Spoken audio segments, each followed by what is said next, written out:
Министерката за образование и наука Весна Јаневска седна на иста маса со представници на средношколците и студентите. Тие ги споделија нивните барања и проблеми, та им вети дека ќе се заложи за нивно решавање. Оваа година можам да кажам дека за прв пат ќе се работи на закон за студентска работа, со која што студентите дополнително ќе може да придонесуваат во текот на студиите и за подобрување на нашата економија. И во делот на дигиталните решенија на сите универзитети да се дигитализираат учебниците, односно сите учебници да бидат дигитални, како и во делот на дигитална ЈСП картичка наместо пластифицираните сега кои што се користат. Истовремено во оваа дискусија зборувавме и за кариерното советување, кое ни е потребно и во средното образование и во високото образование, која веќе ќе дојде и во сила со новиот закон.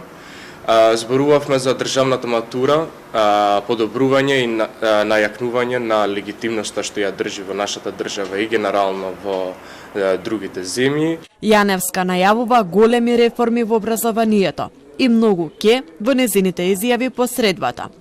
Вели ќе се прави анализа на пазарот на труд пред уписот во средно и на факултет, а ќе се промени законот со што некои студиски програми ќе се стават во мирување, а некои ќе се укинат. Ќе има и нов модел на државната матура, со што оние од средните стручни училишта ќе може да се запишат без приемен испит на факултет од сродните науки. Предвиден е нов модел на матура во која средните стручни училишта ќе полагаат средно стручна државна матура соодветно на општообразовните предмети кои што ги слушаат по наставен план и програма. И тој е помал од оние во гимназиските. Гимназиските ќе се полагаат гимназиска државна матура и на тој начин и едните и другите ќе можат доколку сакаат да се запишат во странство. Оние што ќе полагаат средно стручна матура ќе можат без приемен испит да се запишат на сродните нивни факултети. Јаневска не кажа од кога ќе почнат новините во образовниот систем, но истакна дека решен проблемот со студентскиот превоз. И денеска ќе бидат уплатени 120 милиони денари на ЈСП.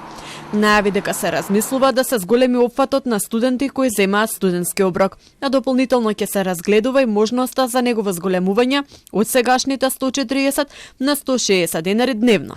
Студентските домови кои се реновираат ќе бидат готови до крајот на наредната година, а потоа ќе се реновираат и останатите. На крајот на јануари ќе се распише оглас за учебниците по странски јазик, а ќе се воведуваат нови програми за гимназиите и ќе се воведува целодневна и едносменска настава.